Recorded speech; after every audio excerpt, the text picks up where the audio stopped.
or Attorney French, you all can let me know if we need to vote on this. Number one, these are just some of my own personal opinions.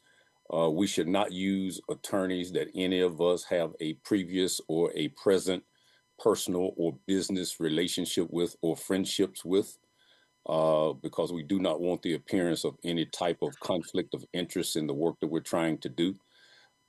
If anyone has had or currently has a personal or business or friendship relationship with any of the attorneys that have been recommended, please divulge that at this time. Yes, sir. Andy Fitzgerald is on the list. I've been friends with Andy for years, have business relationships with him as well. Okay. Anybody else? All right. Secondly, I believe that we should secure more than one attorney. I think we ought to have several attorneys on our roster, even if we want to put them in some type of order. But I think that it would be good to have several attorneys in the event that one is not available because they're busy at their practice or doing something else. It would be good if we already have an agreement that if that person that we call first is not available, that we can call the next person on the list. Are you all okay with that? Mr. Chairman, how many attorneys are we allowed to have? I do not know, but we have some people on the video who can answer that question. I have not seen a limit, but Jamie or Attorney French, can you all answer that question, or someone from the city? Sure. Thank you, Dr. Miller. Good afternoon to the board. At the end of the day, there's not necessarily a limit. There is a roster from which you may select counsel for the purpose of advising the board. Okay, and I went through that list and approved the names that I sent out to you all. But I do agree with Dr. Miller's assessment that I don't think you should have a list of 20 names. I think that's a little over the top.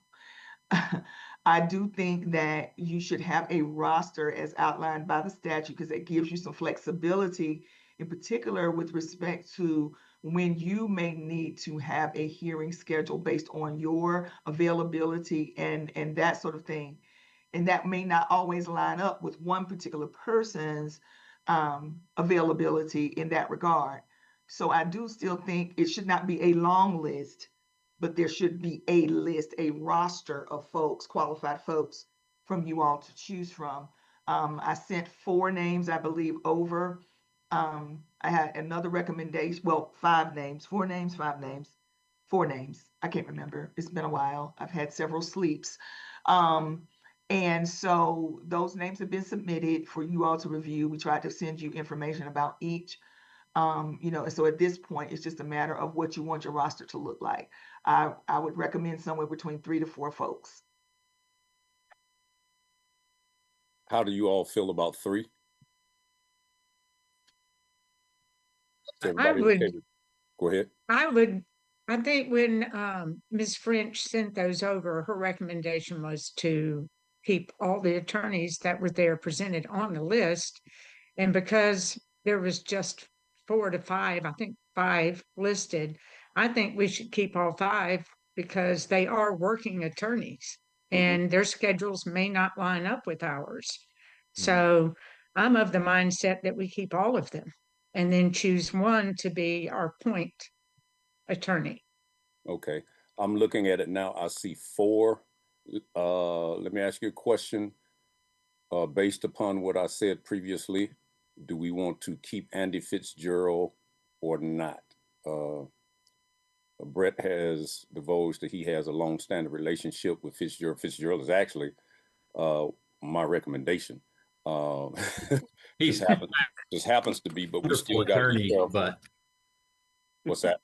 I was saying he is a wonderful attorney. Yeah, so long and have business relationship with him, so it wouldn't. Somebody from the city, would that be a problem, a conflict of interest? I don't think it would be a deal breaker. Of course, anybody's responsibility is, regardless of the nature of the work, is to represent the client. and you all would be the client. And so the goal would be for them, whoever is selected or from the roster, whoever is chosen, for that person to represent the board. And it would be just the same as we have advised the board to be fair and impartial with their, with their advice to the board and to follow the statutory guidelines. So. And then any conversations that we have with Fitzgerald or anyone else outside of our board meetings, we would need to divulge that to the rest of the board. That is correct. And so my recommendation would be that you not have any of those conversations with him outside or her outside of the meeting, in particular as a group, because that constitutes a meeting. Right. And there are the rules around that. So. Okay. No disrespect meant, Brett. Would that be a problem for you? Can you hear me? The question was, because you all have a long-standing relationship, would it be a problem for you not to have those conversations outside of our board meetings when we're meeting? That would be no problem. That makes sense. So. Okay. Is everybody else okay with that? Yes. All right. So it appears that we just need to put these attorneys in some order. Any recommendations? Of course, I recommended Fitzgerald, so I would recommend him to be point person number one, but I'm opening it up to the rest of the board to give your recommendations on how we should order these. Who would you like to be the number one counsel? Just from the bios, it looks like Peter Juran has a lot of board experience. So I thought that, is seeing as how this attorney is supposed to represent us and advise us, that was a leg up for him. Okay, thank you, Jimmy. Anybody else? And that was Peter Juran. Okay. Yes. The reason that I recommended Fitzgerald is because I believe he's done this at the state level. I believe it was with the not the Civil Service Board, but with the people who do the surveys and stuff. Like, the name is not coming to me. Out on the highways, what do you call it? NCDOT? Not the DOT. Oh, okay.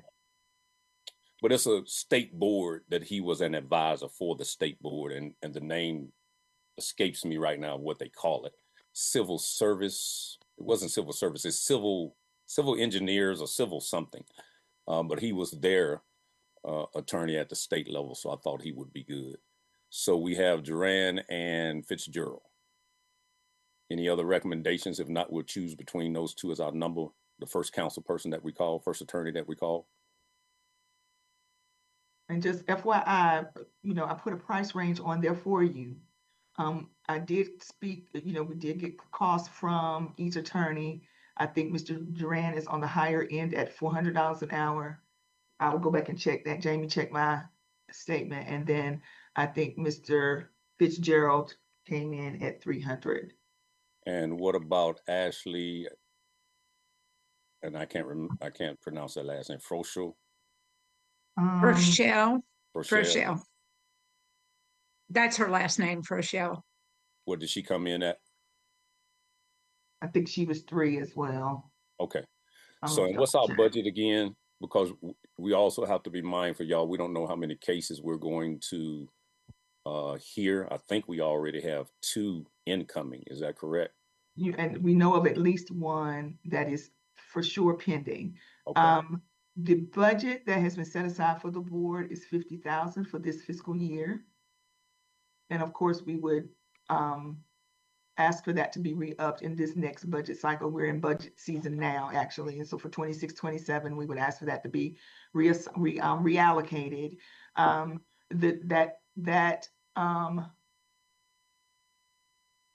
think there's a 20-hour limit for anything. The use of independent counsel, I'm just going to read it straight out, for matters other than grievance hearings is limited to 20 hours. And so, just keep that in mind as you move forward in terms of cost. Right. And it's very possible we may use all three of them. So just so try to move the meeting along. Do we, as chair, I can't make a motion, can I? No, sir. May I make a motion? Sure. Okay, I make a motion that we accept all of the attorneys presented as our roster of counsel with Ashley Froschel as the point attorney. And this doesn't need to be in the motion, but simply because her rate was $3.55 and she took the time out of her day to come and meet us. And secondly, the gentleman that was mentioned by the other board member, I would put a second point because he has the board experience on his resume. Okay, we have a motion on the floor to put Ashley as a number 1, Fitzgerald as number 2, and that would make Peter Duran number 3. Do we have a second? Are you talking, Ed? No, my phone's ringing. Hold on, I just need to. Do we have a second? I'll second it for discussion. Okay, we have a motion and a second. Floor is open for discussion. I actually meant the attorney, not Fitzgerald, but the other one. His name is not listed under the messages. Peter Duran. Yes. There we go. Okay, so we have a motion for Ash. I'm just these names. Some of them I can't pronounce, but Ashley as the number 1, Andrew Peter Duran is number 2, and Fitzgerald is number 3. Is that correct? My motion was Fitzgerald number 2, and Duran number 2 and Fitzgerald number 3. Right, that's what I said. Okay. Yeah, I'm sorry. So Ashley first, Peter second, Andy third. Any discussion? No, I think this is a good start. If we ever needed to add these because we found the workload had increased, we certainly could at that time, but sounds like a good start. Okay. Anybody else? All right. If not, I thought I heard someone. If not, I believe we need to vote by roll call. Is that correct, City Clerk? That is correct. All right. Call the roll, please. Okay. Kelly Emerson, Yay. Vote yay. Jimmy Hudson, Yay. Ed Hosmer, Yay. Brett Moyer. I don't think I got Brett. Brett?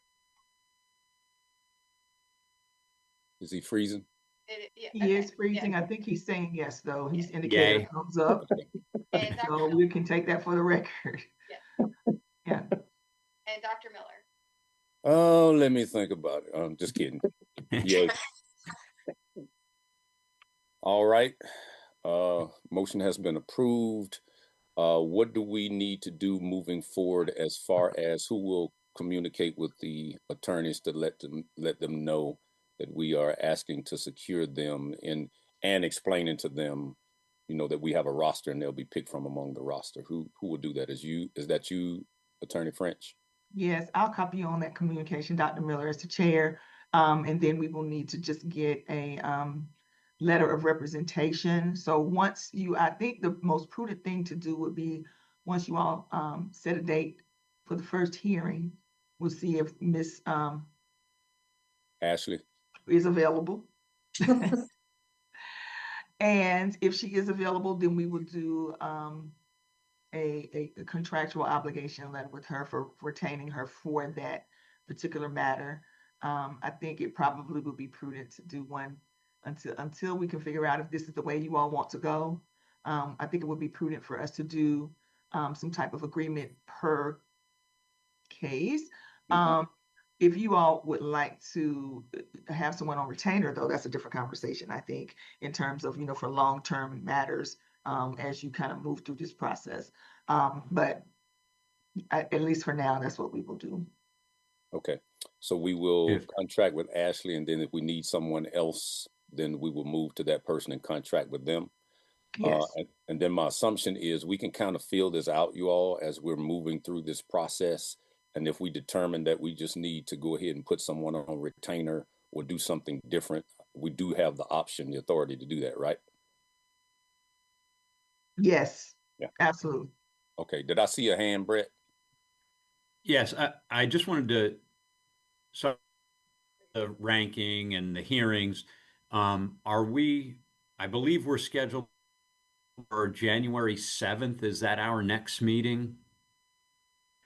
That's What correct. Mr. Chairman, is that we have our attorney at our January 7th meeting. We are going to have hearings coming up. I think it would be a good idea for us to meet with our own attorney to discuss things moving forward. The city council by then, I believe January 5th. So if they voted rules in place 5th, we would meet on the 7th, and I think it would be prudent for us to meet with our own, discuss what the hearings will look like, how they will operate, what the rule, and that way we'll be ready to go. So if she went to the 7th, the meeting on out towards our 20 hours per year, but I think we should meet with we hold our very first hearing. Okay, you were breaking up, going in and out, but I think I got the gist of what you said. I do think it would be a good thing to get the attorney up to speed with the approved procedures and policies when that comes from the council and how the hearings are supposed to operate. I do think that would be good, and to give us a chance to have some conversation with her. I think that would be good. Other than that, we should get some minutes from this meeting, right, Jamie? And in those minutes, it'll list the decision we've made, so we can have that to reference back to. This meeting today was simply just to make the decision on our legal counsel. And so if there's nothing else that is germane to our outside legal counsel discussion, we can prepare for adjournment. I have a quick question, if I may. Yes. Are we saying that we want to invite all 3 attorneys to this next meeting? In the off chance that we have to use one or the other? Because at the end of the day, we're not sure which one, if she will be available on the day that you choose. And it may be prudent, as opposed to doing this piecemeal, and having to come back each time, maybe having all of them that you've chosen at this meeting on January the 7th, and then they can all get the information at the same time. And so then maybe Jamie could send that invitation out, just a recommendation. Yeah, I don't think that's what Brett was saying, but it makes sense to me. What do you all think? I think that's prudent. Yeah. I mean, I think it makes sense if we were just going to meet them and maybe, get to know them better. But I think Brett's viewpoint is that we're asking for recommendation and guidance at this next meeting. So, and if I'm wrong about that, Brett, let me know. But I mean, in that case, you wouldn't want to have all 4 attorneys there, trying to give you, legal advice. Yeah, well, it's 3 attorneys, and Brett, you can give us some clarity. I thought this was just to get them up to speed on how the process works, how the appeals process works, make sure they have all of the rules and procedures that the council has approved. So when we get to the hearing, they're already prepared. That's what I thought. So of just having one attorney come, because certainly the rules will be promulgated, and we can get those rules out of them. What I was really thinking is, if we have, rather than burning 3 of our hours, we maybe, or maybe it ends up being 6, right? I don't want to waste, that's not the right word, but I wouldn't want to use 3 to 6 hours meeting of our 20. I think attorneys can get up to speed on. What I'm really looking for is some guidance on the operation of how we will follow the rules as the hearing board. Thinking we could simply get that from 1 attorney, we'll call her primary one, The other attorneys I would think would be able to be up to speed with the rules as they're laid out. They're attorneys. I'm hopeful they'd be able to be up to speed with the actual rules, but I think we need to consult with really how we're going to follow those rules, how we're going to conduct the hearing when it comes our way, that first one.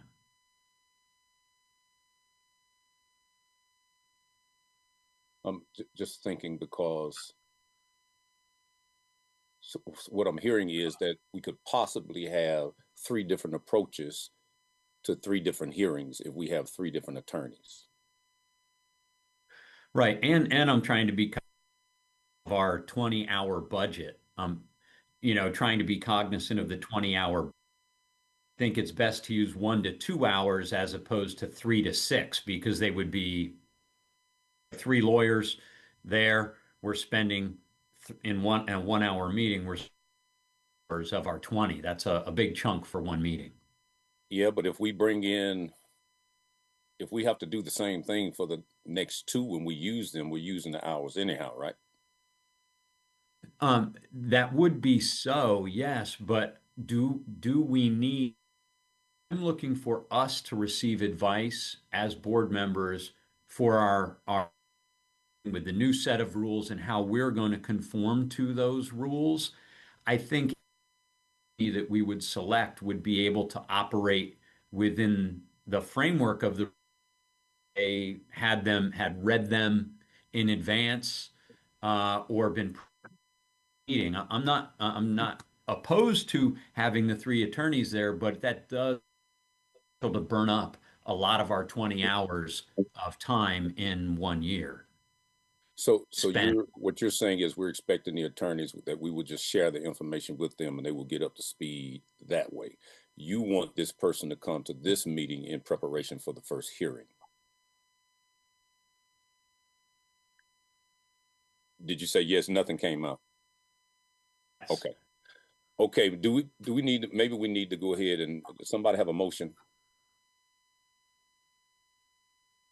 Does somebody want to make a motion? I can make a motion based on what Brett has just shared, that we just have the 1 attorney to that meeting. Do we have a second? I'll second. Any discussion? I've already had mine.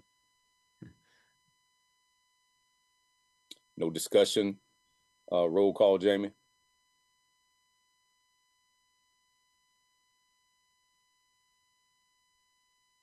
Jamie, do we need to do a roll call? You're on mute.